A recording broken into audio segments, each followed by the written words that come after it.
প্রেমিকেরা, কারণ হলো একটা, ইসলামের আলোর কাছে তাদের দুর্নীতি, তাদের জুলুম অত্যাচারটা বারবার ধরা পড়ে। এই জন্যে যুগে যুগে দুই শ্রেণীর মানুষ ইসলামের সব থেকে বেশি বিরোধী করেছে। এক শ্রেণী হলো জালিম অত্যাচারী শাসক, দ্বিতীয় শ্রেণী হলো ধর্মের নামে যারা ভণ্ডামি করে। এই দুই শ্রেণীর মানুষ ইসলামের আলোর কাছে বারবার তাদের মুখোশ খুলে যায়। এই জন্যে তারা সর্বসময় চায় ক্ষমতার জোরে ইসলামকে মিটিয়ে দেব। তারা আমার নবী পাকের সময়ে তো আবু জেহেল চেয়েছিল ক্ষমতা দিয়ে আমার নবী পাককে মিটিয়ে দেবে, কিন্তু আবু জেহেল মিটে গেছে। আমার নবী পাক আজও রওজা মোবারকে হায়াতে তোমার আমার জন্য কাঁদতেছে। আজকে ওই আবু জেহেলের উত্তরসূরিরা নবীর দিনকে মিটাতে চাইছে। নবীকে সেদিন মিটাতে চেয়েছিল, পারেনি, আজকে নবীর দিনকে মিটাতে চাইছে।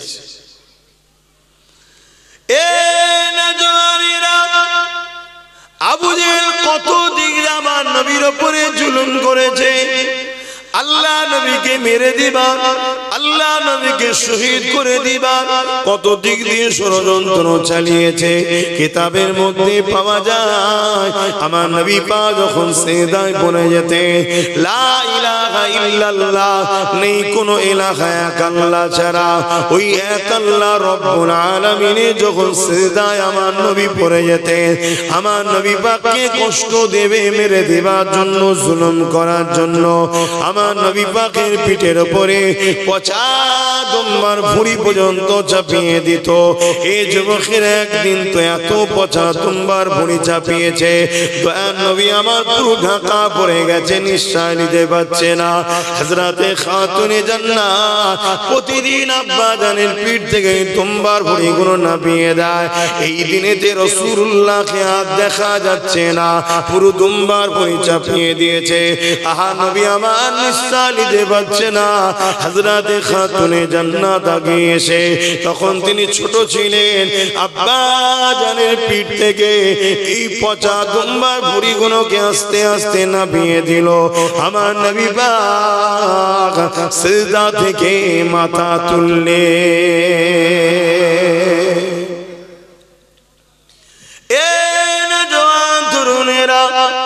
এদিকে খাতুনে জান্নাত ছোট তখন তিনি ছিলেন, কচি কচি ছোট ছোট দুটো হাত নিয়ে কচি অন্তর কেঁদে উঠেছে বাপের কষ্ট দেখে। তাই তিনি আল্লাহ দরবারে বদদুয়া করতে লেগেছে, আল্লাহ পাক আমার আব্বা জানকে যারা কষ্ট দেয়, আল্লাহ আপনি তাদের উপরে আযাব দেন। আমার নবী পাক যে কথা শুনতে পেলেন, খাতুনে জান্নাতের মুখে হাতটা দিয়ে বলতে লাগলেন, মারে এই বদদুয়া তুমি করো না মা, কেন তুমি আমার শরীরের অংশ, তুমি আমি রাসূলুল্লাহ আমারই একটা টুকরো, নবী নূর খাতুনে জান্নাত নূর। এ যুবকেরা, তরুণেরা, এ আমার নবী পাকের প্রেমিকেরা, আল্লাহ নবী জানিয়ে দিলে, এ আমার খলিজা টুকরি খাতুনে জান্নাত, তুমি আমার শরীরের টুকরো, তুমি আমার শরীরের অংশ, তুমি যখন হাত তুলবে আল্লাহ ওটা কবুল করে নেবে। আমি যে উম্মতের নাজাতের জন্য এত কাঁদি, তোমার বদদুয়া আল্লাহ তাদেরকে ধ্বংস করে দেবে। এ খাতুনে জান্নাত তুমি বদদুয়া করো না মা। এ যুবকেরা, তরুণেরা, আমার নবী পাককে যারা মারতে চেয়েছে, আল্লাহ নবী তাদের জন্য ক্ষতি কামনা করেনি। কিন্তু বুঝাবার বিষয় হলো কত জুলুম করছে দেখুন। এটা নতুন নয়। যারা ইনসাফকে পছন্দ করেনি তারাই আমার নবীর দুশমন, যারা গরিবের হক দিতে চায় না তারাই আমার নবীর দুশমন। সে মুসলিম সেজে হোক আর না সেজে হোক, তারাই আমার নবীর দুশমন। যারা এতিমকে ধোঁকা দেয়, বিধবাকে কষ্ট দেয়, তারা কখনো আমার নবীর হতে পারে না। কেন আমার নবী এতিমদের পক্ষে, বিধবাদের পক্ষে, মজলুমের পক্ষে, গরিবের পক্ষে, অসহায়ের পক্ষে। এক কথাই নবী এই পৃথিবী থেকে অন্যায়কে মিটিয়ে মানুষের মুখে হাসি ফুটিয়েছিলেন। জোরে বলুন সুবহানাল্লাহ।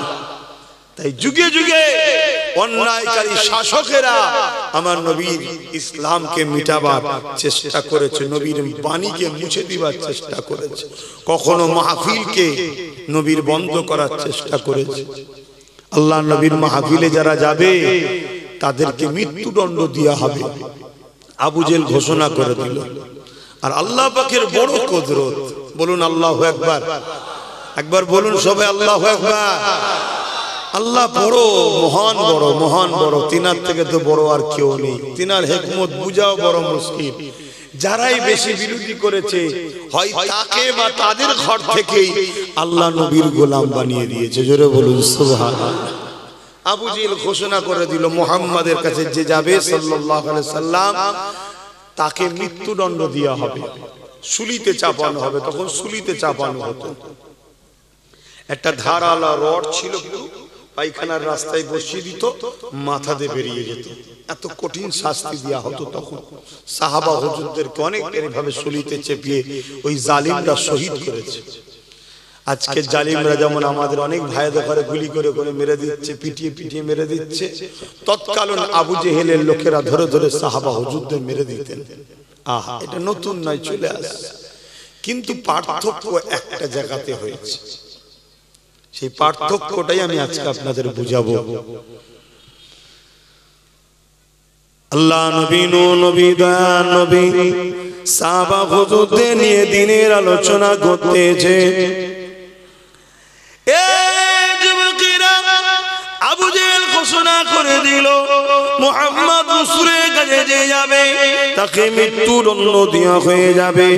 আহারে সাহাবা হুজুররা লুকিয়ে লুকিয়ে লুকিয়ে আমার নবী পাকের কাছে যায়। তাদের উপরে জুলুম হয়েছে। কেমন জুলুম হয়েছে? মরুভূমি গরম বালি, পাথর এলাকা গরম বালি, যে বালির উপরে মানুষ খালি পেয়ে 10 মিনিট দাঁড়াতে পারবে না, ওই গরম বালির উপরে সাহাবা হুজুরদের ধরে ধরে চিৎ করে শুইয়ে ঘন্টার পর ঘন্টা শুইয়ে রাখতো এবং বুকের উপরে ভারী পাথর চাপিয়ে দিত। তরুণেরা, আজ আমি আপনি ইসলামকে সহজে পেয়েছি। চারিদিকে আযান হচ্ছে, চারিদিকে মসজিদ রয়েছে, চারিদিকে মাদ্রাসা রয়েছে, হাফেজ আলেম রয়েছে। ইসলামকে বড় সহজে পেয়েছি, তাই ইসলামের উপরে গুরুত্ব বড় কম, কোরআনের পক্ষে থাকার গুরুত্ব বড় কম। কিন্তু মনে রাখবে, যেখানে ইসলাম নাই সেখানে কখনো শান্তি নাই। যেখানে ইসলাম আছে ওই জায়গাতেই তো মা বাপের সম্মান রয়েছে।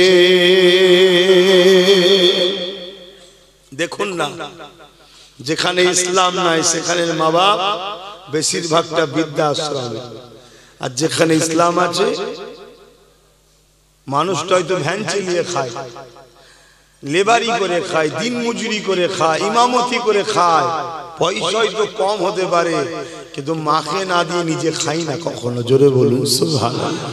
কেন? ইসলাম আছে তাই। ইসলাম ওদেরকে শিখিয়েছে জাল জান্নাতু তাহতা আকদামুল উম্মাহাত, মায়ের পায়ের তলাতেই তো জান্নাত আছে। জোরে বলুন সুবহানাল্লাহ।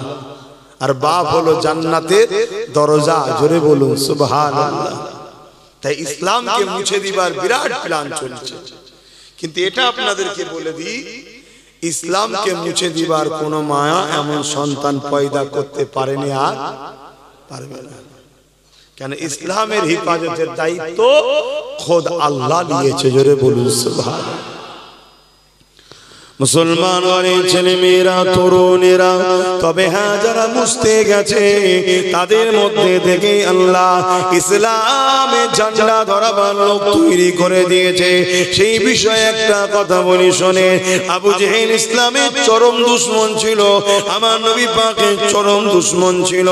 আবু জেহেল চেয়েছিল আমার নবী পাককে মিটিয়ে দেবে, নবী পাকের দিনকে মিটিয়ে দেবে। তাই সে ঘোষণা করে দিল মুহাম্মদ রাসূলের কাছে যে যাবে তাকে মৃত্যুদণ্ড দেওয়া হবে।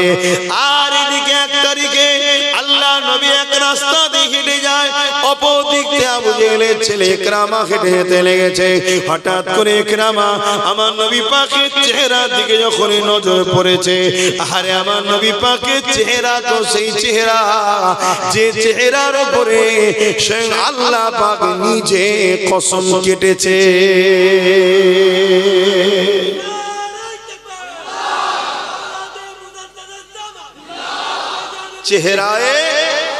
চেহারায় ওয়াদুহা, আহা আমার নবীর চেহারা এত সুন্দর।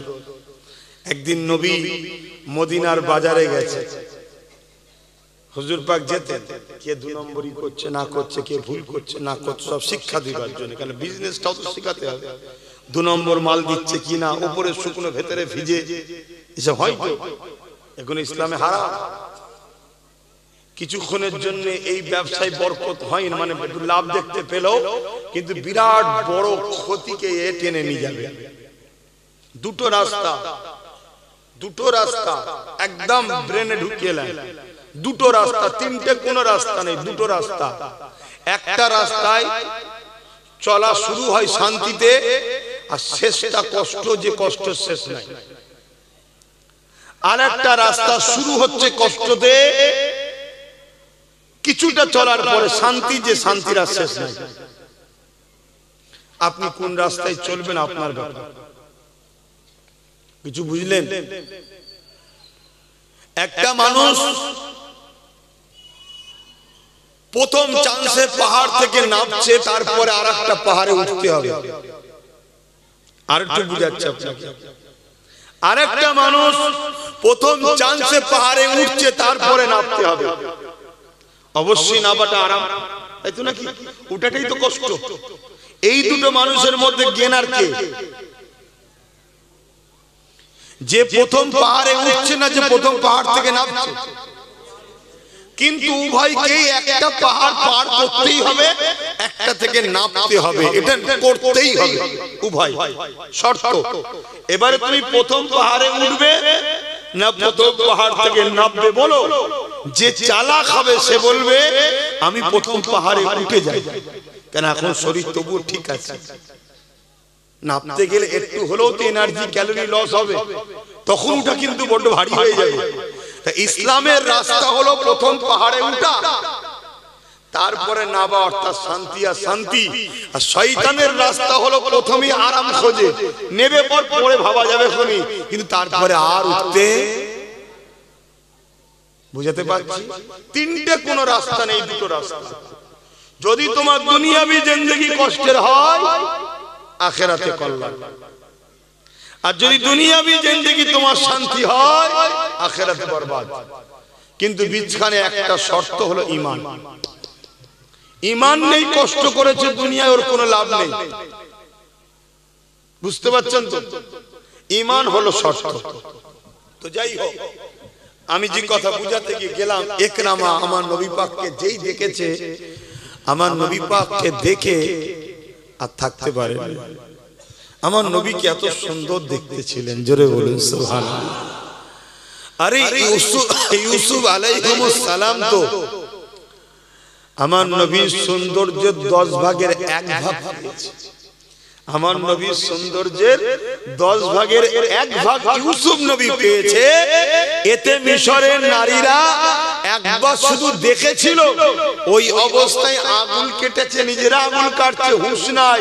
ইউসুফ নবীর রূপেতে তারা দিওয়ানা হয়ে আছে, জোরে বলুন সুবহানাল্লাহ। কিন্তু ইউসুফ নবী পেয়েছে কার থেকে? মুহাম্মদ রাসূলের ঝুলি থেকে। নবী মুহাম্মদ রাসূলের 10 ভাগের 1 ভাগটা ইউসুফ নবী পেয়েছে। নবীর কাছে 10 ভাগ আছে, তাহলে আমার নবী কেমন দেখতে? আম্মা হযরত আয়েশা সিদ্দিকা রাদিয়াল্লাহু তাআলা আনহার কোলে মাথা দিয়ে আমার রাসূলুল্লাহ একদিন আরাম করতেছেন।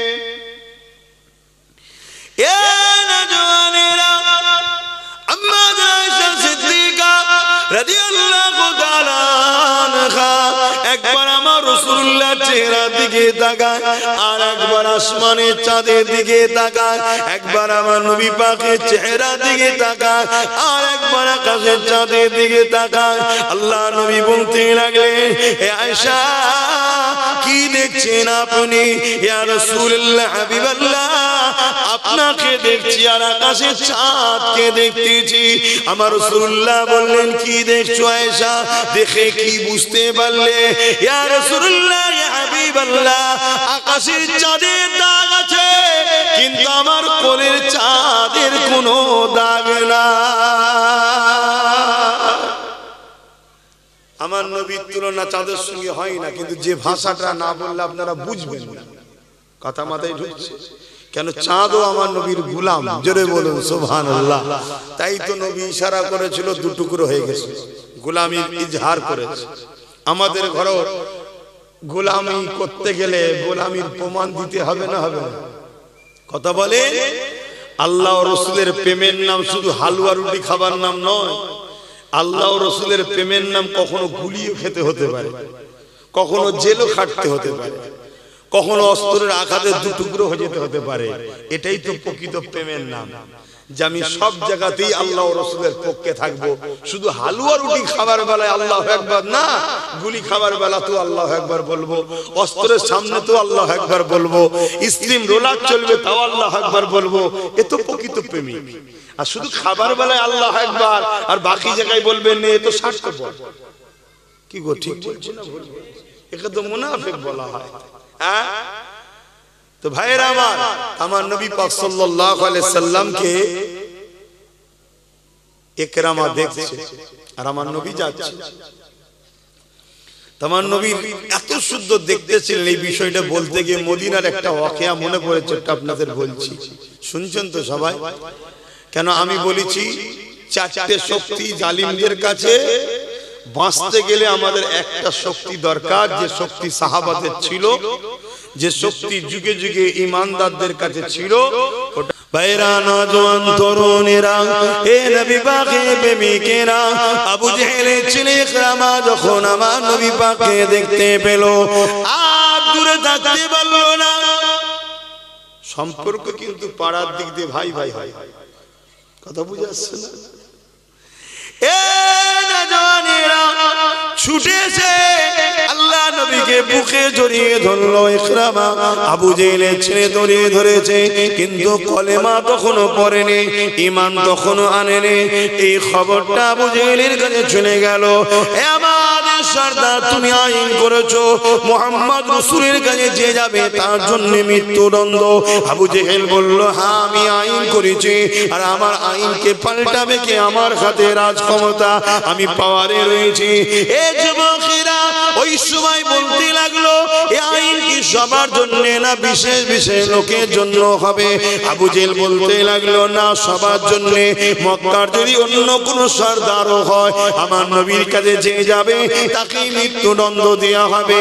ওই সময় যারা দেখেছিল ইকরামা আমার রাসূলুল্লাহকে জড়িয়ে ধরেছে, তারা বলতে লাগলো, আবু জেহেল তোমার ছেলে মুহাম্মদ রাসূলুল্লাহকে জড়িয়ে ধরেছে, এবারে বলো তার জন্য কি শাস্তি আছে?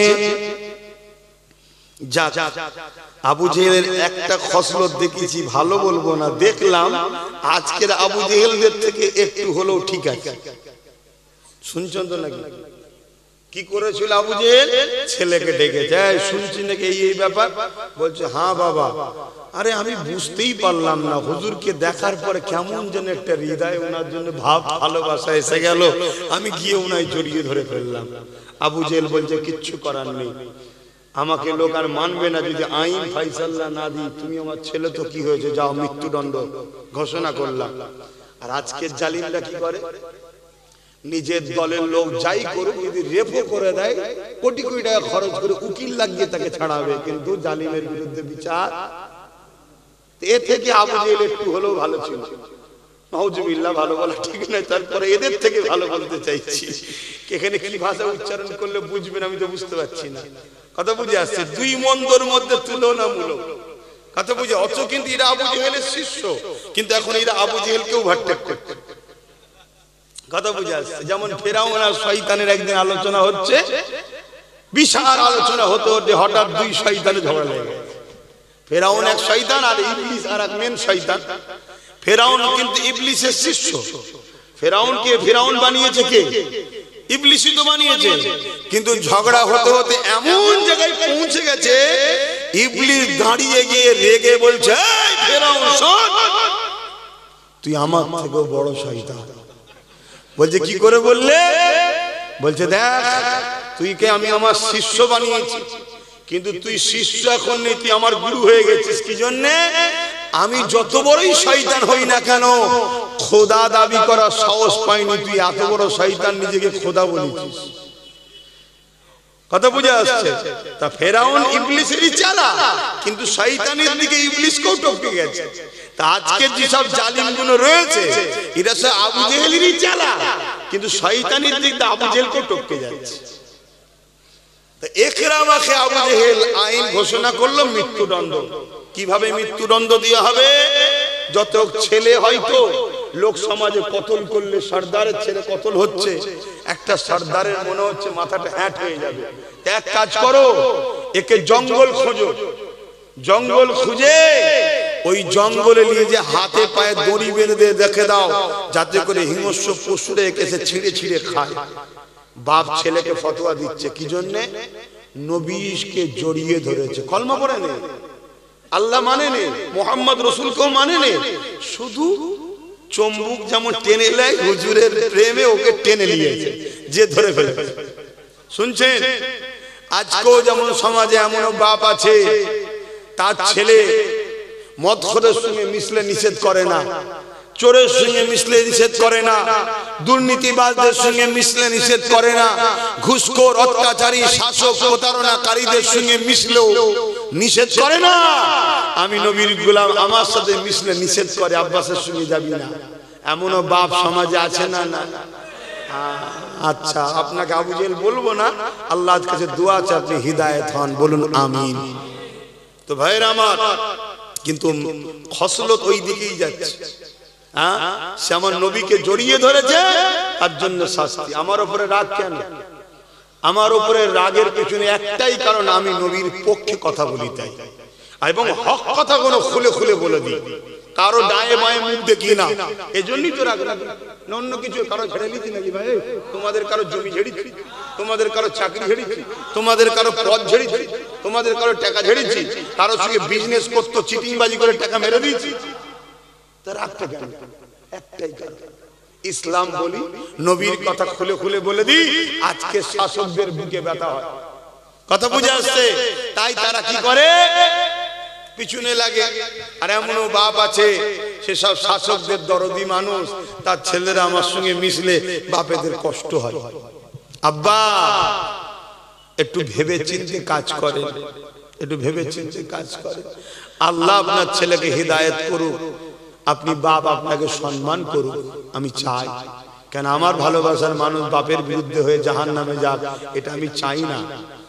কিন্তু আপনার ছেলেকে নবী বংশের আওলাদদের থেকে সরিয়ে কার সাথে মিশতে দিচ্ছেন? ছেলে যদি বিগড়ে যায় কি দশা হবে জানেন তো? কি জানেন না? জানেন? হ্যাঁ, দুনিয়ায় কি হচ্ছে দেখেন না। আল্লাহ নবীকে মহব্বত করে জড়িয়ে ধরার জন্য আবু জেহেল ইকরামাকে মৃত্যু শাস্তির ঘোষণা দিয়ে দিল। সৈন্য সামন্তরা জোর করে নিয়ে গিয়ে ইকরামাকে গভীর জঙ্গলের মধ্যে প্রবেশ করিয়ে হাতে পায়ে দড়ি বেঁধে সেখানে রেখে দিয়ে এলো। এদিকে চারিদিক থেকে হিংস্র পশুরা মানুষের খুশবু পেয়ে আগিয়ে আসতে আসতে লেগেছে। কিন্তু যেই আসে ইকরামার থেকে দূরে গিয়ে গোল করে ঘিরে ইকরামার মুখের দিকে তাকিয়ে বসে, কেউ হামলা করছে না।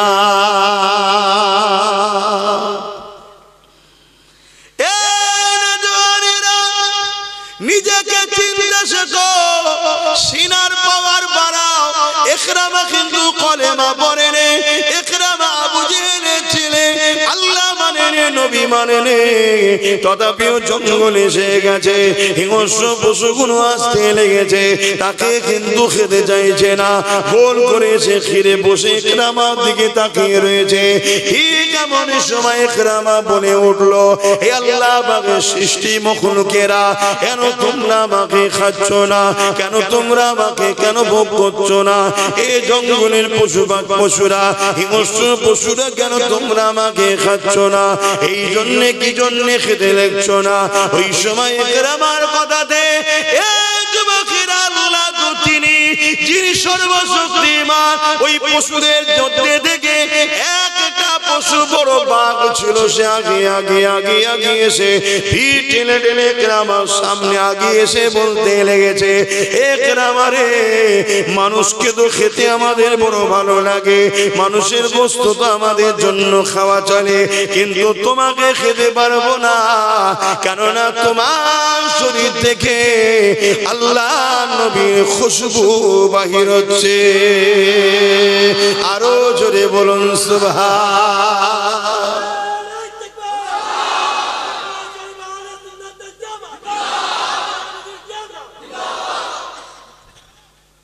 আমি সব জায়গাতে বলছি, এখানেও বলছি, আমার স্লোগান জলসাই দেবে না, আল্লাহ দেবে, নবীর দেবে, দিন ইসলামের দেবে, দাদা হুজুরের দেবে। শুনছো তো? কেন এখন বিরাট সব স্লোগান লিবার জন্য সব পাগলা হয়ে যাচ্ছে। আমি না ওই লোভে পড়ে যাই, দরকার নেই বাবা, কথা বুঝেছে? জলসা দিন ইসলামের হোক, আল্লাহ ও রসুল এবং যার ওসিলা করে বাংলার মানুষ দিন ইসলাম পেয়েছো, মুজাদ্দেদ জামান দাদা হুজুরের স্লোগানটা দিও। কথা বুঝে আসছে? বাকি অন্যের বেলায় কি বলবেন না বলবেন সেটা আলাদা কথা, আমার বিষয়টা শুধু বলছি। আমি যখন হজ করব, এটা আমি বলার অধিকার আছে না? না, হ্যাঁ, আমি আমার অফারটা দিচ্ছি। আবার কেউ এসে কিছু বলতে পারে, তুই বাবা দিন রাত আমার নাম বলবি, সেটা তার সাথে আপনার ব্যাপার। আমি এই বীজখানে কেন ধরতে যাবো? ঠিক না? আমি কেন ধরতে যাবো? যার যাকে ভালো লাগবে তাকে না থাকবে। খোলাখুলি কথা, ঝগড়া টগড়া করার আর সময় নেই। কথা বুঝছেন না? ওইদিকে দিন রাত সব ট্রেনিং হচ্ছে তোমাকে আমাকে জবাই করবে বলে, আর এখন নিজেরা নিজেরা ঝগড়া করার আর সময় আছে? তবে হ্যাঁ, নবীর বিরুদ্ধে যে হবে, নবীর বিরুদ্ধে যে হবে, যত বিপদেই থাকি না কেন তাকে ছেড়ে দেব। কেন? নবীর দুশমনকে ছেড়ে দিলেই তো আল্লাহ সাহায্য পাওয়া যাবে না। কেন? নবীর বিরুদ্ধে কথা হবে, চুপ থাকলে ঈমান থাকে না। শুনছেন তো নাকি? প্রতিবাদ করতে হবে। এবার প্রতিবাদের ধরন আছে। আমরা উলামা, আমাদেরকে মুখ দিয়ে প্রতিবাদ করতে হবে, আমাদেরকে হাত পাত তুললে হবে না। হাত তুলবে কারা? যারা শাসক ক্ষমতায় আছে, কিন্তু যারা ক্ষমতা আছে তারাই তো ইসলামের বড় দুশমন। কথা বুঝে আসে? এটা আমাদের কপাল। সব 2 নম্বর গুণকে আমরা সব সাপোর্ট করে করে ক্ষমতায় এনেছি, আমাদের হয়ে কথা বলার কেউ নেই, এটা আমাদের কপাল। আর আপনারা আম মানুষ, আপনাদের জন্য কি করণীয়? আপনাদের জন্য করণীয় হলো নবীর বিরুদ্ধে যে কথা বলবে তাকে অন্তর থেকে ঘৃণা করে সালাম কালাম আর নাই, টোটাল একদম কাফের বলে তার থেকে সরে যাওয়া। শুনছেন তো নাকি? এটা আপনাদের জন্য দায়িত্ব। কারণ আপনারা আম মানুষ, আপনারা মশলা মশাল বুঝবেন না। ফতোয়া দিতে গেলে শেষকালে শয়তানে এমন ফতোয়াই আপনাকে জড়িয়ে ফেলবে, দেখা যাবে আপনাকে কোনো দুশমন করে দিয়েছে। অতএব দূরে সরে যাবো, ও বালার কাছে যাবো না, মিটে যাবে।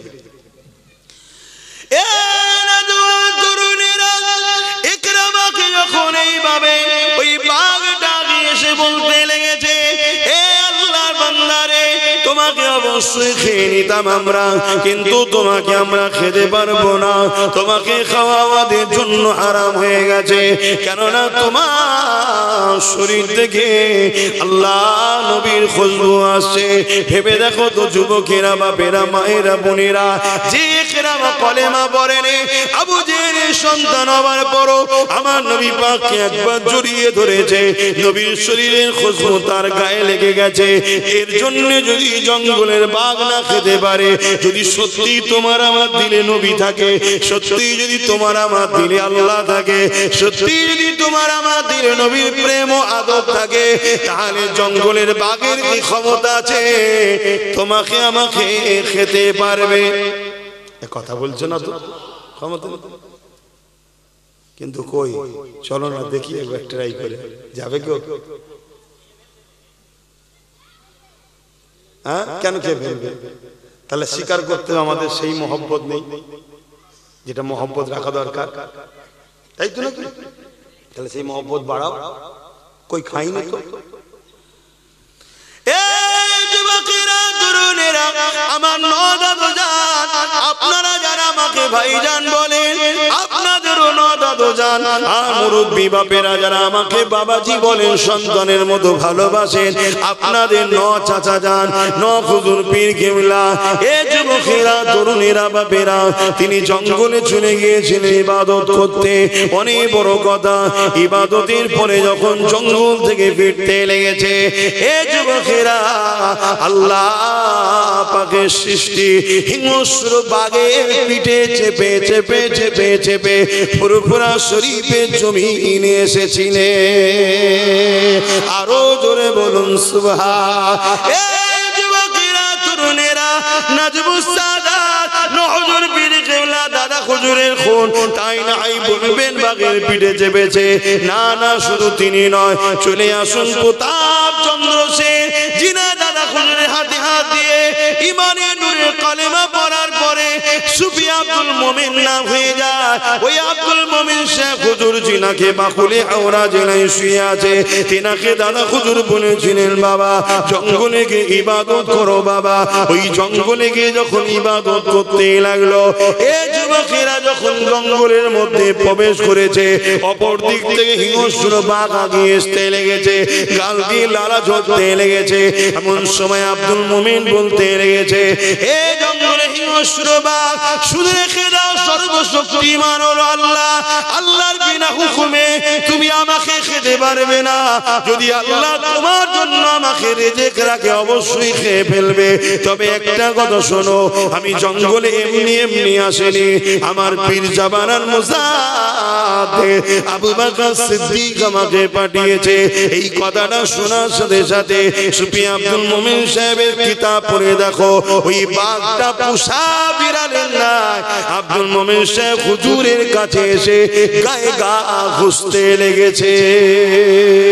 আরো জোরে বলুন সুবহান। কোন পাওয়ারে হচ্ছে? সিনার পাওয়ার। আমার দেশের প্রধানমন্ত্রীকে যদি নিয়ে যাওয়া হয়, বাঘের মাথায় হাত বুলোও তো দেখি জঙ্গলের খাঁচার ভেতরের না, কি করবে? বলো, ও দাদু ভালো আছো? আর আমাদেরটাকে যদি নিয়ে যাই, বুঝতে পারছেন?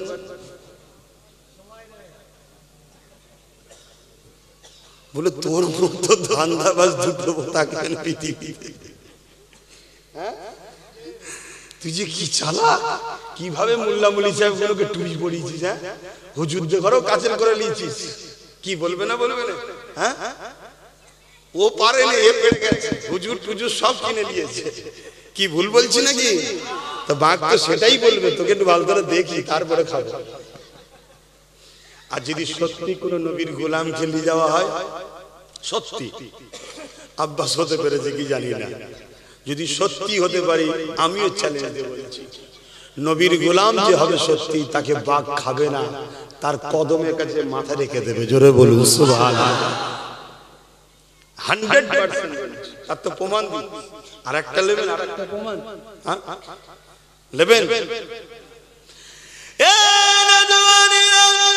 আপনারা তো উত্তর 24 পরগনার মানুষ, আপনারা বড় ধন্য, কেননা আপনাদের বুকে শুয়ে আছে আমার দাদা হুজুর রহমাতুল্লাহ আলাইহির উপযুক্ত সন্তান হাফিজুল হাদিস আল্লামা রুহুল আমিন রহমাতুল্লাহ আলাইহি।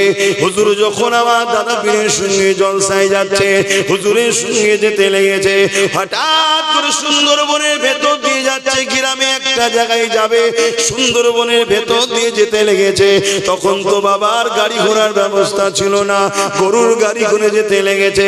গরুর গাড়ির যিনি চালক রয়েছে, তিনি লাফ মেরে হুজুরের কাছে চলে এসেছে, যেটা গরুর গাড়ির ভেতরে খিরা একটা তাবু মতো থাকে, তার মধ্যে প্রবেশ করেছে। হুজুর বলতে লেগেছেন, কি হয়েছে বাবা? আর গরুগুনা তো লাফালাফি করছে কেন রে বাবা? বসে থাকতে তো বড় কষ্ট হচ্ছে রে বাপ। ওই সময় বলতে লেগেছে, হুজুর আর বাঁচার কোনো উপায় নেই, একটা হলে নাই হতো, দুটো বাঘ সামনে এসে গেছে। হুজুর তারা গিয়া আগে আসতে লেগেছে, আগে আগে দেখতে লেগেছে। এ যুবকেরা, তরুণেরা, বাপেরা, মন দিয়ে শুনেন গো বাবা, কাদের সঙ্গে মহব্বত জুড়েছেন আপনারা, কাদের সঙ্গে হাত মিলিয়েছেন আপনারা, কোন সিলসিলার অনুসারী আপনারা হয়েছে, এটা মন দিয়ে শুনে রেখে দেন, জেনে রেখে দেন। এই কথা যখনই দাদা হুজুরের কানে আসে, দাদা হুজুর বলতে লাগলে, এ বাবা বড় মাওলানা, এ বাবা রুহুল আমিন, মুখটা একবার দেখাও না রে বাবা, ওদেরকে একটু বলো না, ওরা যদি জঙ্গলের বাঘ হতে পারে, আমি আবু বকর, আমার বাঘ এখানে রয়েছে, রুহুল আমিন দেখা দিয়ে দাও। আরো জোরে বলুন সুবহান। যেন মনে হয় সাক্ষাতেই এসেছিল রুহুল আমিন সাহেব পর্দা করিয়ে যেই মুখটাকে বার করেছে, দুজন দুদিকে নেজ লড়াতে লড়াতে চলে যায়। যেন মনে হচ্ছে সাক্ষাৎটাই উদ্দেশ্য ছিল, বাকিটা আল্লাহ জানে, দাদা হুজুর জানে। কিন্তু এতটুকু বলেছিল একবার দেখা দে না বাবা, তার মানে কি কিছু একটা ব্যাপার থাকতে পারে, ঠিক না বেটি? এর চেয়ে বেশি খোলা পড়িনি, এর থেকে বেশি বলতে পারছি না, কথা বুঝে আসছে। কিন্তু আমি যেটা বোঝাতে চাইছি, তাহলে বাঘ নবীর গোলাম দেখলে কি করে? খায়। আর বাকি সবাইকে পেলে কেন নবীর গোলামদের খাবে না? কেন? বাঘের কাছে যত পাওয়ারই থাকুক, নবীর গোলামের কাছে সিনার পাওয়ার আছে, ওই পাওয়ারের কাছে বাঘ যেন আমি হেরে যাব, আগে থেকে কেটে পড়ে। জোরে বলুন সুবহানাল্লাহ, আরো জোরে বলুন সুবহানাল্লাহ। তাহলে জালিম হুকুমাতরাও হেরে যায় কোন পাওয়ারের কাছে? জোরে বলুন।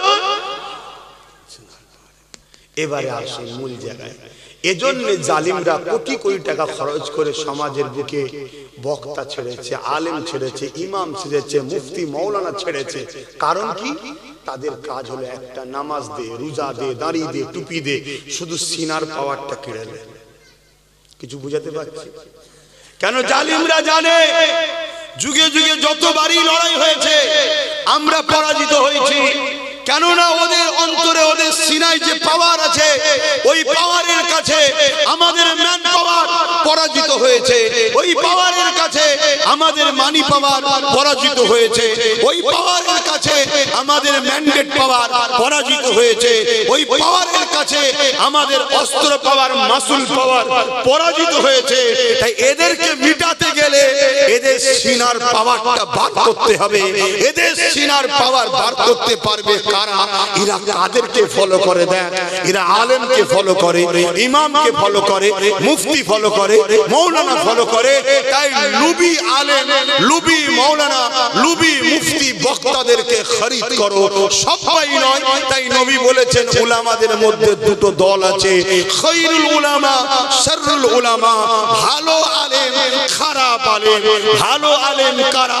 তারা কোন জালিমের চক্ষুকে দেখে না, কোন শাসকের জুলুমকে ভয় করে না, কোন অত্যাচারীর কাছে মাথা নত করে না, কারো খুশামতিতে কথা বলে না। ওরা যখনই কথা বলবে আল্লাহ ও রাসূলের জন্য উম্মতকে, বান্দাকে শোনাবে। জোরে বলুন সুবহানাল্লাহ, আরো জোরে বলুন সুবহানাল্লাহ। এতে সুপার পাওয়ার হোক, ন্যাশনাল পাওয়ার হোক, ইন্টারন্যাশনাল পাওয়ার হোক, যে রেগে যায় রেগে যাক।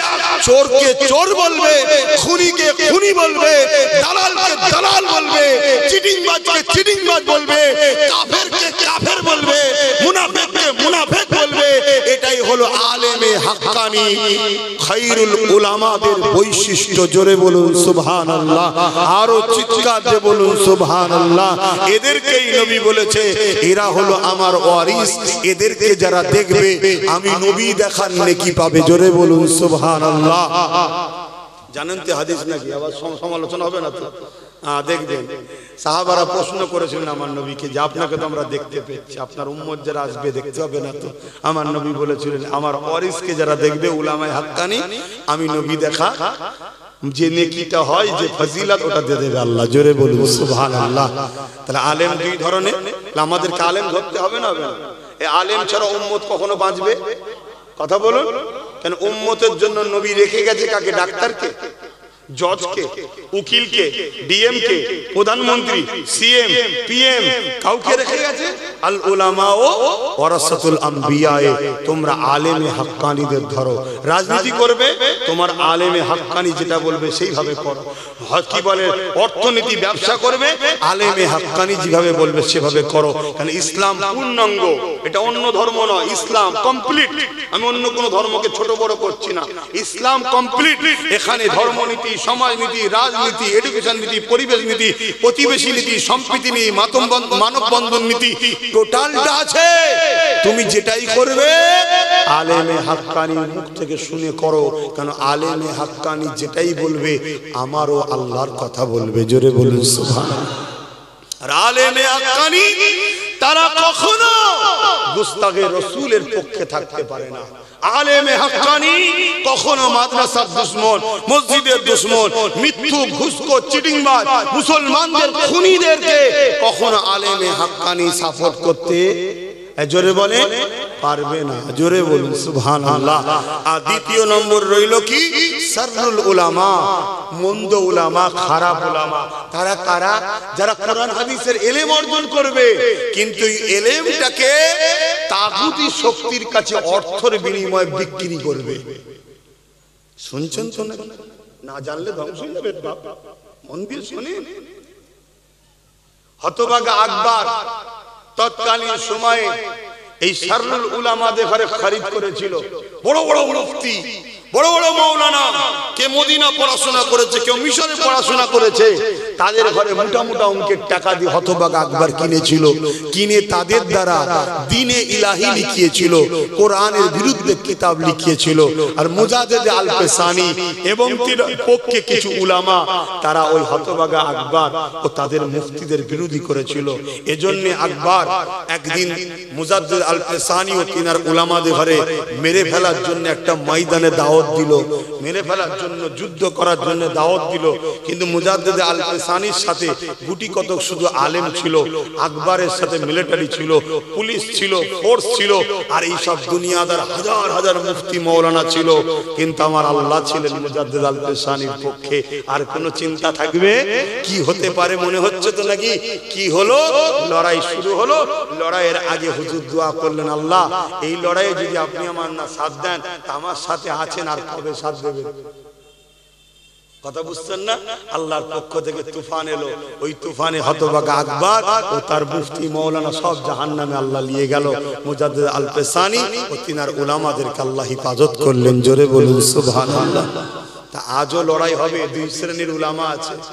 সর্বপ্রথম মুসলিম সমাজ, শোনো, তোমাদের সবথেকে বড় ক্ষতি করেছে একদল উলামারা। তোমাদের সবথেকে বড় ক্ষতি করেছে কারা জানো? যারা সব সময় একটা কথা ভেনিয়ে বেনিয়ে বলে, কি আমরা বাবু সব রাজনীতি থেকে ওসব কি হবে। অথচ তারা দীর্ঘদিন দেখুন বিভিন্ন বেঈমানদের দলের দালালি তারাই করে। চিনতে পারছেন এইগুলো? হ্যাঁ, কিছু সুফিজম আছে, কিছু সুফি ওলি আল্লাহ আছে, আলেম ওলামার, তারা সত্যিকারের এর থেকে দূরে থাকে। ওটা আলাদা কথা, ওটা আলাদা কথা। ঘৃণা করে না কিন্তু দূরে থাকে। তারা জিকির, আজকার, মুরাকিবা, মুসাইদা, দ্বীনের খেদমত, নামাজ রোজা নিয়ে থাকে। আমি উনাদের কথা বলছি। যারা ঘর খাই না ঘরে গা বসে, বুঝতে পারছেন তো নাকি? আমরা বাবা উষা উষা, আরে আম মানুষ মুসলমান শিখবে কার থেকে? আলেমের থেকে নাকি? দেখছে আমার মাওলানা সাহেব সে নিজে কখনো করছে না, সব সময় নিষেধ করে, অথচ বেঈমানের ঝান্ডা ধরে দালালি করে। এ আছে না? না, এগুলো হলো সব থেকে বড় আমাদের ক্ষতিকারক। এ কথাগুলো কেন বলছি জানেন? আজকে আমাদের ভারতবর্ষের মুসলমানদের বাঁচা এখন বড় ভয়ঙ্কর হয়ে গেছে। সত্য না মিথ্যা? যেখানে সেখানে গুলি করে করে মারছে না, মারে না। এই কারণটা কেন? শুধু বাংলায় নয় তো, পুরো দেশে হচ্ছে। এই কারণটা কেন? এই কারণটা হলো ওই সকল মুনাফিক উলামাদের জন্য হয়েছে। আজকে এই মুনাফিক উলামারা যদি আমার কওমকে শিক্ষা দিত, জাগাতো, বাবা ডিফেন্সের জন্য শক্তি দরকার আছে, কারোর উপর জুলুমের জন্য নয় বাবা। হ্যাঁ, ওকে যদি 50টা দাও দাও, তুমি বাবা গোটা কুড়ি নিজের হাতে রেখো ডিফেন্স করার জন্য। এই শিক্ষা যদি পুরো দেশ ধরে উলামারা দিত, তাহলে আজকে কেন্দ্র সরকার কখনো ওয়াকাফ বিলের নামে আমার মসজিদ মাদ্রাসাকে মিটিয়ে দিবার ষড়যন্ত্র করতে পারত। তাহলে আজকের দিনে কমসে কম গোটা ভারত মিলিয়ে গোটা কুড়ি হলো ইমানদার লোক ওখানে থাকতো। যখনই ওয়াকফ বিল করতে যাচ্ছে মারপিট হতো না হতো? কই আমাদের কই? আমার কথা মাথায় ঢুকছে? খারাপ লাগছে নাকি যে হুজুর জলসা করতেছে? কি বলছে? কোরআন হাদিসই বলছি বাপ, বুঝতে পারছেন না? কোরআন হাদিসই বলছি। ইসলামে আছে না নাই ডিফেন্স করার কথা? ইসলামে আছে না নাই মসজিদ মাদ্রাসা বাঁচাবার জন্য শক্তি পরিকল্পনা তৈরি করার কথা? আজকে কি হলো বলুন? আপনি জানেন আমার পশ্চিম বাংলায় মাদ্রাসা শিক্ষা থেকে কোরআনকে তুলে দিয়েছে? আপনি জানেন? বলুন হ্যাঁ কি না বলুন। কারা তুলেছে? রাজ্য সরকার, ঠিক না বেটি? কিন্তু রাজ্য সরকারের যারা দালালি করেছিল তাদের মুখে কথা আছে যে আপনি কি করছেন? আমরা তো আপনার পক্ষেই ছিলাম বা এখনো আছি, আছে না নাই? তা আপনি কোরআন তুলছেন, আপনি কোটি কোটি টাকা খরচ করে দীঘায় মন্দির করছেন, সরকারের কাজ এটা করা, তারপরও আপনার ধর্ম আপনি করছেন, আমরা বিরোধী করিনি, ঠিক না বেটি? কিন্তু আমার মাদ্রাসাকে কোরআন তুলছেন কেন? কেন্দ্র সরকার মসজিদ মাদ্রাসা ভাঙছে তাই তার বিরুদ্ধে আমরা, ইসলামের বিরোধী করে তার বিরুদ্ধে গিয়ে আপনাকে সাপোর্ট করেছি, মানুষকে বুঝিয়েছি। ওকে রুখতে গেলে আপনাকে দরকার, আপনি এই সুযোগে ফায়দা নিয়ে আমার মসজিদ আমার মাদ্রাসা থেকে কোরআন তুলতে দেবেন? এদের বলা দরকার আছে না? কিন্তু কেউ বলছে, সেই আব্বাস সিদ্দিকী বলছে। দেখুন বলুন কেউ বলছে কি কথা? কারো রেকর্ড দেখান একটা, আমি চুপ করে যাব। সেই আমিই বলছি। কেন বলছি? ওর বিরুদ্ধেও যেমন বলছি অন্যায় করছে, এর বিরুদ্ধে বলছি কেন অন্যায় করছে, কেন এরা কোরআন হাদিসে ইসলামের বিরুদ্ধে লেগেছে। কিন্তু আমার প্রশ্ন এই জায়গায়, এরপরও যদি এই উলামা আলেম উলামা এরা যদি পরিবর্তন না হয়, তাহলে এরা সাররুল উলামা, এদের সাথে যদি তোমরা ওয়াকফ বাঁচাবার আন্দোলন করো, এদের কথা শুনে যদি তোমরা আগামী দিন আগাও, ধ্বংস হবে না? এটা আওয়াজ দিয়ে বলবেন, নিশ্চিন্তে ধ্বংস হবে। কেন? এরা মুনাফিক, এরা মুনাফিক। আর যদি বলেন যে না এতদিন তো কোরআনের বিরোধী করেনি তাই সাথ দিয়েছিলাম, আজকে কোরআনের বিরোধী করছে আমরা প্রতিবাদ করব, তাহলে আমার মুনাফিক বলার অধিকার নেই। এই কথা বুঝছেন না? বোঝেন না? আর দ্বিতীয় নম্বর, যেসব মুসলমানরা মনে করো কেন্দ্রের হাত থেকে বাঁচার জন্য রাজ্যকে দরকার, রাজ্য সরকারের পক্ষে থাকা দরকার, আমি তাদেরকে বলছি আপনারা বলুন রাজ্য সরকার যদি কোরআনকে মিটিয়ে দেয় তারপরেও থাকবেন? একটু আওয়াজ চাইছি। আমি ওই সকল মানুষকে বলবো যদি রাজ্য সরকার কি প্রশ্ন ভালোবাসা দরকার হয় তাকে যে বুঝাও না যে আমরা তো সবাই তোমার সাথে, তুমি তো নিজেই বলেছিলে 28% মুসলমান আমাকে সাপোর্ট করেছে, তাহলে আজকে তুমি তো ডুবিয়ে দাও, আমরা তো বাঁচালাম, তো তুমি আমার কোরআনের বিরুদ্ধে যাচ্ছ কেন? তুমি আমার কোরআনকে তুলে দিচ্ছ কেন? অতএব তুমি রাজনীতি করছো করো, আমরা যেমন ছিলাম থাকবো, কিন্তু আমার কোরআনে হাত দিওনি। সে যদি তোমাকে প্রয়োজন হয় তাহলে কোরআনকে রাখবে না তুলে দেবে? রাখবে, ঠিক না বেটি? কোরআনের পিছনে লাগতে যাবে না। আর যদি তারপরও তোমার কথা না শুনে কোরআনকে তুলতে যায়, তোমার কি মনে হয় কেন্দ্রের হাত থেকে বাঁচার জন্য একা সাপোর্ট করা চলবে? আওয়াজ দিতে বলতে যদি দাও, দুটো ফতোয়া দিয়ে যাচ্ছি। প্রথম কথা হচ্ছে যারা এর পরও সাপোর্ট করবে কাফের হবে। শুনছেন না? শোনেন না? কোন মায়ের লাল যদি মুফতি মাওলানা থাকে রুহে জমিনের উপরে, সরকারের টাকা খাওয়ার দালাল যদি থাকে, আমার সাথে ডিবেটে বসো। কথা মাথায় ঢুকছে না? ঢোকে না? কোরআনের দুশমনকে যে সহযোগিতা করে শক্তিশালী করবে সে কাফের হয়, কাফের। শুনছেন তো নাকি? হতে পারে বুখারী পড়ায়, হতে পারে সাইফুল হাদিস, হতে পারে হাজার হাজার মাদ্রাসা করেছে, হতে পারে বিরাট বড় মুফতি, কিন্তু কোরআনের দুশমনকে শক্তিশালী করার জন্য ও কোরআনের দুশমনের সাথ দেওয়ার জন্য ও কাফের হয়ে গেছে। শুনছেন তো নাকি? এই অসুবিধা হচ্ছে। দ্বিতীয় নম্বর শোনো, যদি তুমি মনে করো কেন্দ্রের হাতে বাঁচার জন্য এর সাপোর্ট দরকার, আমার আল্লাহ কোরআনে বলছে আমি ও আমার রাসূল ছাড়া যাকে তোমরা বাঁচার জন্য আপন মনে করবে, আমি আল্লাহ তার হাতে তোদেরকে শেষ করব। অতএব এর হাতেই তোদেরকে আল্লাহ শেষ করবে। অলরেডি তো শেষ, অলরেডি শেষ। ভিখারি হয়ে যার বাকি কোথা রয়েছে? সব ভিক্ষা চায়। কথা মাথায় ঢুকছে না? কিন্তু এরপরও আমি অত ডিপে যাব না, কারণ এটা ধর্মসভায় এসছে, আমি ধর্ম নিয়ে শুধু বলবো। কোরআন আমার ধর্মীয় গ্রন্থ। কেন্দ্র সরকার যেমন অন্যায় করছে, সংবিধান বিরোধী কালো কানুন করে আমার মসজিদ, মাদ্রাসা, কবরস্থান, ঈদগাহকে দখল করতে চাইছে, ও যেমন জালিম আমার ইসলামের উপর জুলুম করছে, ওর বিরুদ্ধে ভোট, ওর বিরুদ্ধে থাকা, ওর বিরুদ্ধে সাপোর্ট করা ইসলাম অনুযায়ী জায়েজ, ওর পক্ষে থাকা হারাম, ওর পক্ষে থাকলেও চলবে না, ঈমান চলে যাবে। ঠিক তেমনি রাজ্য সরকারও কোরআনের যে ষড়যন্ত্র করেছে, কোরআন তুলে দিয়েছে, যদি এ থেকে ও ভুলটা বুঝে না ফিরে যায়, তাহলে একেও সাপোর্ট করা তেমন হারাম হয়ে যাবে। যদি করো, ঈমান চলে যাবে। এটা আমার দায়িত্ব, জানিয়ে দিলাম। লেবে না লেবে সম্পূর্ণ তোমাদের ব্যাপার। তবে এখানে বলে যায়, যদি এ কোরআনকে যেমন ছিল তেমন থাকবে ঘোষণা যদি দেয়, তারপর থেকে আমার আর বলার কিছু থাকবে? কথা বুঝে আসছে? আর যদি না থাকে দেয়, ওর জায়গায় যদি মজবুত থাকে, আমি বলবো না বলবো? কথা বলো। কারা কারা বলছেন বলতে হবে, একটু হাত তুলে দেখা। এখানেও মুমিন মুনাফিক চিনা যাক। হাত লম্বা করে তোলেন, লম্বা করে তোলেন। পাশাপাশি দেখেন কোন গাদ্দার হাত তোলেন, দেখেন দেখেন ওই মুনাফিককে চেনেন, বেঈমানটাকে চেনেন, দেখেন ওই কাফেরটাকে চেনেন। লম্বা করে হাত তোলেন। আলহামদুলিল্লাহ। কেউ যদি হাত না তুলে থাকে, কাফেরটাকে চিনে রাখেন, জানাজা পড়বেন না। ও হারামখোর, এত বড় গাদ্দার। মুসলিম ঘরে জন্ম হয়েছে, ওর কাছে কাফের নেতা আগে, কোরআন আগে না। ওর কাছে কোরআনের দুশমন নেতা আগে, কোরআন আগে না। তাহলে এই সকল মুনাফিক যদি আমাদের মধ্যে থাকে, আমরা ধ্বংস হব না?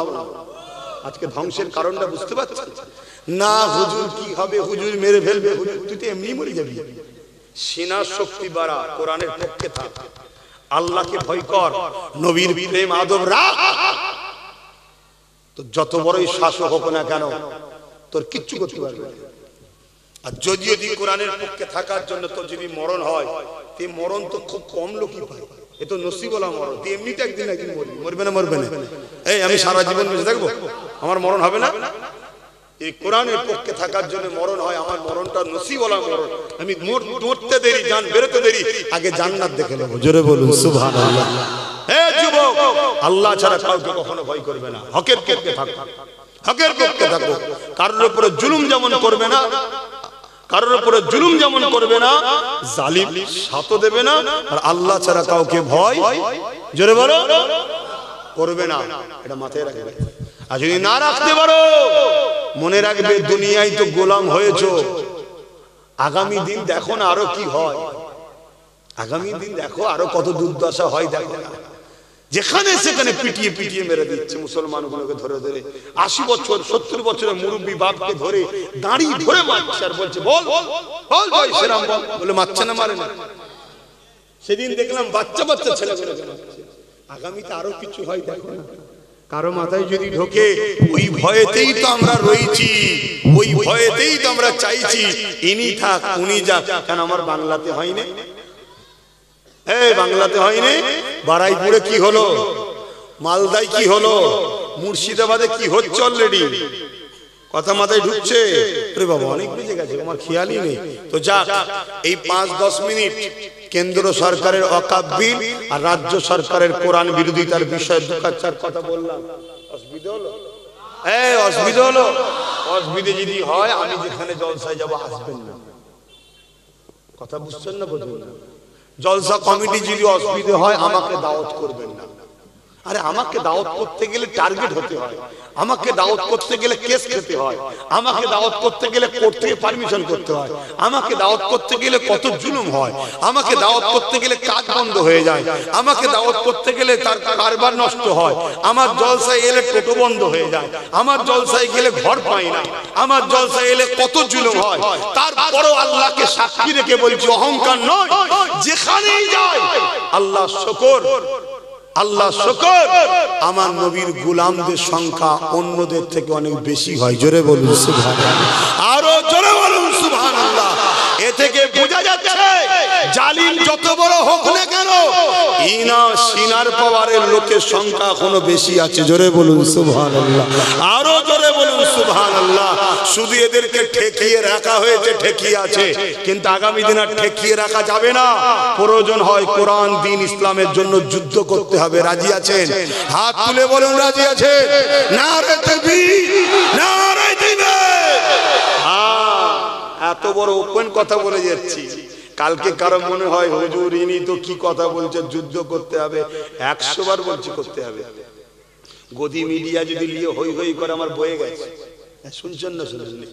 তোর কাছে থাকতে পারে মিডিয়া, তোর কাছে থাকতে পারে প্রশাসন পাওয়ার, তোর কাছে থাকতে পারে মিলিটারি পাওয়ার, তোর কাছে থাকতে পারে অর্থ পাওয়ার, তোর কাছে থাকতে পারে ম্যান পাওয়ার, তোদের কাছে থাকতে পারে পৃথিবীর সব জালিম তোরা এক জায়গায় ম্যান্ডেট পাওয়ার হতে পারে।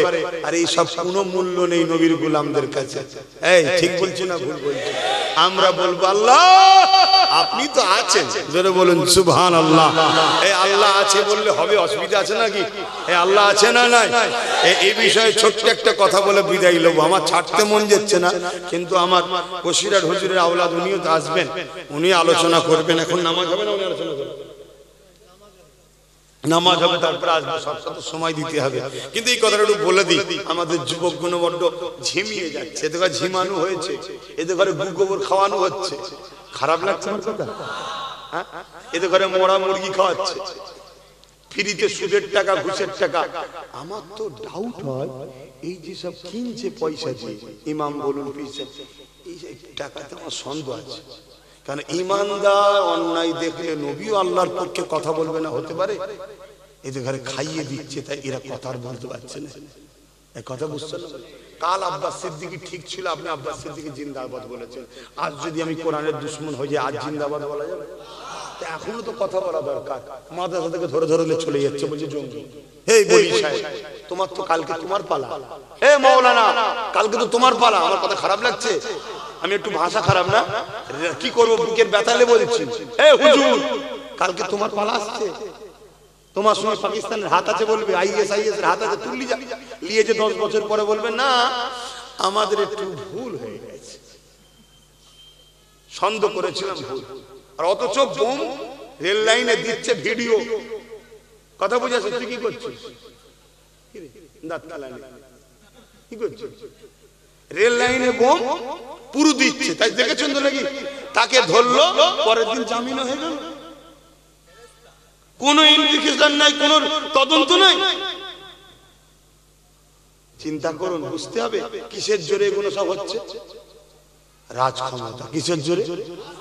কেন যে বোম দিচ্ছে তাদের নেতারা সব মাথায়, তাদের লোকেরা সব উপরে, আর আমাদের যারা ভালো লোক বাচ্চাদের ঘরে গাঁটের পয়সা চাঁদা তুলে এতিমকে পড়িয়ে খাওয়াচ্ছে, ভালো মানুষ বানাচ্ছে, এদের তো কোনো নেতা নেই। আর এদের যদি বা মৌলী সাহেব আছে বলবে অথচ কাফেরের ঝান্ডা ধরে ঘুরছে, বেঈমানের ঝান্ডা ধরে ঘুরছে, সুদখোরের ঝান্ডা ধরে ঘুরছে, মুনাফিকের ঝান্ডা ধরে ঘুরছে। এসব করছে না, করে না? এগুলো বুঝতে হবে তো। যা তা কি কথা বলতে গিয়ে এদিকে চলে গেলাম আবার। সব খাইয়ে দিচ্ছি উল্টো পাল্টা। হ্যাঁ, খুব সাবধানে খাও। এখন বাড়ি বাড়ি বাড়ি বাড়ি বাড়ি বাড়ি সব কি একটা লোন শুরু হয়েছে। আপনাদের এদিকে হয়েছে কি জানি না, বন্ধন লোন না কি সব লোন বলে, সমিতি ফমিতি সব বাড়ি বাড়ি সব মেয়েদের ঘরে দেবো লোন, মেয়ে ছাড়া আবার দেবে না। কি সিস্টেম! আরে টাকা দিবি বাপকে দে, ভাইকে দে, মেয়ে ছাড়া হবে না। ওখানে যে আরো কি কল হচ্ছে আল্লাহ জানে, সে আমি জানি। কথা বুঝে আসছে না? কিন্তু আমি বলতে চাইছি আমার মা বোনরা যদি মনে করে যে ভাইজান সবই ঠিক আছে, আমাদের তো 1000 টাকা করে, 1200 টাকা করে, 1000 2000 কি হবে? আমার আম্মা, এমন রোগ আল্লাহ দেবে। এমনি তো প্রত্যেকটা বাড়ি বিমার লেগেই আছে, আছে না? না, ঠেলার নাম বাবাজি, এমন দেবে মা বিমার, তোর 1000 দেখছি মা, মাসে 10,000 টাকা শুধু ডাক্তারের পেছনে যাতাতেই চলে যাবে। শুধরে যাও, শুধরে যাও। আমি কিন্তু আবার বলছি, যদি ও কোরআনের বিরুদ্ধে যে ষড়যন্ত্র করছে যদি ফিরে যায়, আমার বলার কিছু থাকবে না। যার যা পছন্দ তার কেলে থাকবে, যা আমার পছন্দ নওশাদ, আমি তাকেলে থাকবে। কথা শেষ। কথা বুঝে আসছে না? না, আমি আসবো, জলসা করবো, চলে যাব, কিন্তু তুমি আমার কোরআনের বিরুদ্ধে লাগবে রাজ ক্ষমতা দিয়ে, আমি বলবো। তুমি যদি বলো যে আমি দেখে নেবো, যা খুশি করে লিখে যা, যতদিন আমার আল্লাহ রেখেছে আমি বলে যাবো। কিন্তু আল্লাহ আছেন না নাই? বলুন বলুন। এ বিষয়ে ছোট একটা কথা বলে যায়। চিঙ্গিস খান নাম শুনেছেন? পৃথিবীর একটা আতঙ্কের নাম। প্রচুর মুসলমান মেরেছে, 1 কোটির উপরে মুসলমানকে মেরেছে। ইসলামকে মুছে দেবে বলেছিল। আজকে যেমন কেন্দ্র সরকার মুছতে চাইছে, রাজ্য সরকার মুছতে চাইছে, ঠিক ও চেয়েছিল ইসলামকে মুছে দেবে। সব ওদেরই লোক সব। কিন্তু আমরা সব বাহ বাহ করছি, আর কি করা যায়? আর দোস্ত আম মানুষের দেবো না, মৌলী সাহেবগুলো সব হই হই করছে, কি আর করবি? তো যাই হোক, তো চিঙ্গিস খান এসব মৌলানাদের ঘরে ধরেছে, একদিন মেরে ফেলবে। 3টে লাইন দিয়েছে মৌলানাদের ধরে, অনেক আলেমকে মেরেছে, একদিন 3টে লাইন করেছে। জাল্লাদকে বলছে কতল করো। প্রথম লাইনে যত আলেম ছিল এক ধার থেকে কতল করতে করতে যাচ্ছে। ওই লাইনেই একটা বুজুর্গ আলেম ছিলেন, বয়স্ক সুফি মানুষ, যা কোনো কারণে তিনি প্রথম লাইন থেকে দ্বিতীয় লাইনে চলে গেছে। চিঙ্গিস খান দেখেছে, কিছু বলেনি। আবার দ্বিতীয় লাইনটাকে, প্রথম লাইনে কতল হয়ে গেল, সব আলেমদের গর্দান উড়ে যাচ্ছে, রক্ত বেরোচ্ছে। ভেবে দেখুন তো কিভাবে মেরেছে। আগামী দিন মারবে। এখনো যদি আমাদের ইমাম বলেছে না শুধরায়, আমি 3 বছর আগে 4 বছর যা বলেছি মিলেছে তো, আজকে বলে যাচ্ছে শোনো, এক্ষুনি যদি চেঞ্জ না হয় মসজিদের মধ্যে ইমামকে পুড়িয়ে মারবে আগামী দিন। মিলিয়ে নেবেন আমার কথা, মিলিয়ে নেবেন। আল্লাহ যদি আমাকে বেঁচিয়ে রাখে, সেদিন আসবো, আমি বলবো কি রে ভাই হলো তো।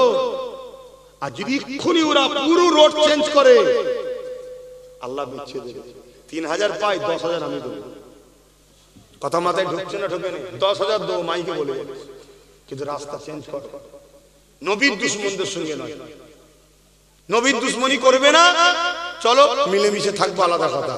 কিন্তু তা বলেও সব লাঠি ছেড়ে দিলে হবে না, কিছু গুটি কত হাতে রাখতে হবে। বুঝছেন না? বোঝেন না? আর সব দিয়ে দিলে হা করে থাকতে হবে।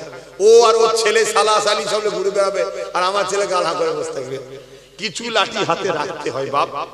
কথা বুঝছেন না? বোঝেন না? কখন কি দিন এসে যায়, ডিফেন্সে নামতে হবে তো। বুঝতে পারছেন না? তা রাখতে হবে তো। এত খোলাখুলি কথা বলছে, অসুবিধা হচ্ছে নাকি? যার অসুবিধা হবে ঘরে যে কানে বালি তুলো গুলো শুয়ে থাক না বাবা। হ্যাঁ, শুকি জানা তোরা আমাদের কোরআন মসজিদ মাদ্রাসার পিছনে লেগেছিস, আমাদের অসুবিধা হচ্ছে না তো ভাইরা আমার। তো যে কথা বলছিলাম, চিঙ্গিস খান দ্বিতীয় লাইনে আলেমদেরকে কতল করার হুকুম দিল। দ্বিতীয় লাইনে ওই দরবেশ আলেমটা ছিল, উনি আবার 3 নম্বর লাইনে চলে গেল। দ্বিতীয় লাইনও কতল হয়ে গেল। চিঙ্গিস খান এসে 3 নম্বর লাইনে বলছে, মৌলানা তুমি যাবে কোথায় এবারে? প্রথম লাইন থেকে বাঁচার জন্য দ্বিতীয় লাইন, দ্বিতীয় লাইন থেকে পালিয়ে তৃতীয় লাইন, এবারে তো 4র্থ লাইন নাই, তুমি যাবে কোথায়? আল্লাহ পাকের ওই আলেম বান্দা কি বলছে জানেন? আল্লাহ আছে, জোরে বলুন সুবহানাল্লাহ, আরো জোরে বলুন সুবহানাল্লাহ। আজকে আমাকেও যদি কেউ বলে ভাইজান আব্বাস সিদ্দিকী কি করছেন, আমিও বলবো আল্লাহ আছে। হাসবুনাল্লাহ ওয়া নি'মাল ওয়াকিল, নি'মাল মাওলা ওয়া নি'মান নাসির। যারা আল্লাহর উপরে ভরসা করে চলে, আল্লাহই তাদের জন্য যথেষ্ট। এ যুবকেরা, তরুণেরা, বাবেরা, এই কথাটা যখনই বলেছে আল্লাহ আছে, ওই চিঙ্গিস খান জালিম শাসক, তাকে চেনেন কি জানি না, অর্ধেক পৃথিবীকে মানুষকে খুন করে দখল করেছে। এত বড় শক্তি, অর্ধেক পৃথিবী মানুষ মেরে মেরে দখল করে ফেলেছে। আর যে গ্রামে ঢুকতো, যে শহরে, যে এলাকায়, বাচ্চা বাচ্চা ছেলে নারী মহিলা বলে কেউ নিরাপদ নয়। 1 লক্ষের উপরে নারীর দেহের উপর অত্যাচার করেছে। কি জালিম বুঝতে পারছেন? আমি সেই জালিমের কথা শোনাচ্ছি, এরা তবু ভদ্র জালিম। শুনছেন তো? আমি ইন্টারন্যাশনাল জালিমের কথা শোনাচ্ছি, শোনো। আমার আল্লাহকে দেখো।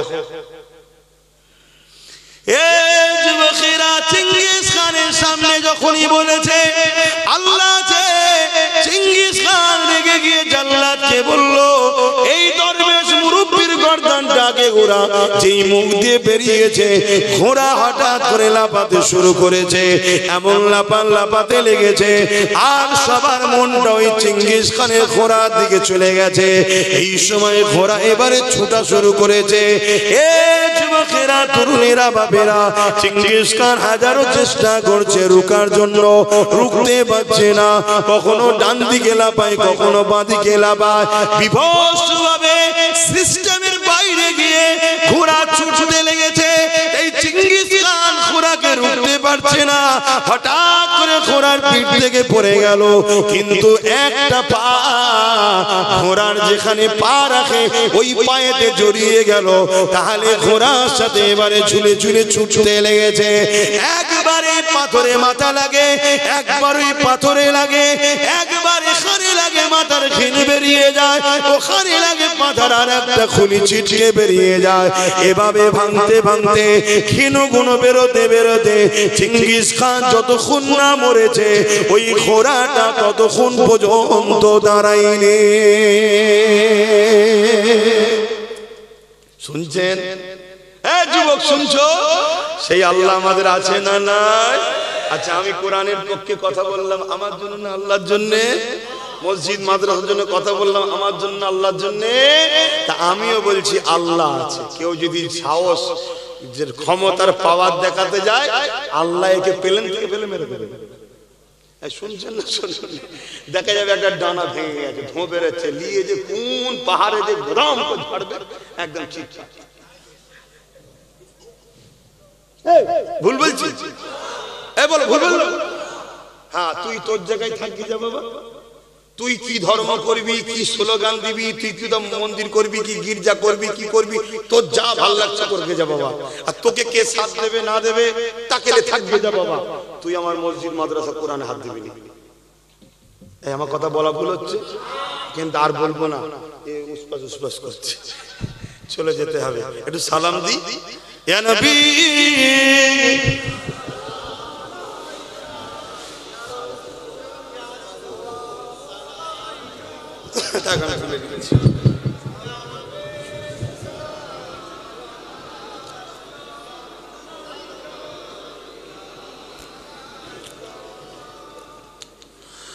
طلع البدر علينا من شنيعة الولاء وجب الشكر علينا مدد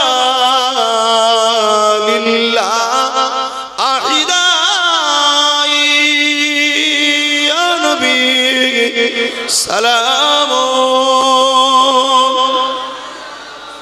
يا رسول سلام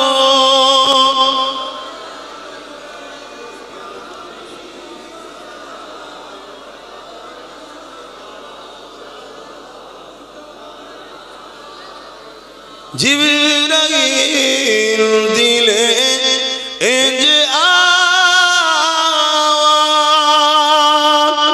খুলে দাও আসমানের দুয়ার,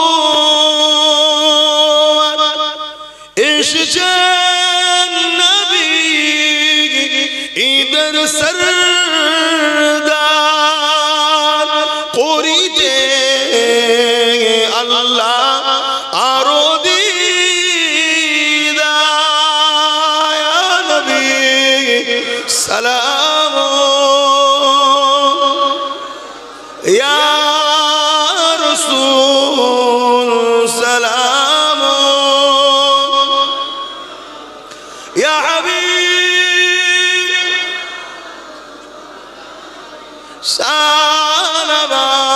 সালাওয়াতুল্লাহ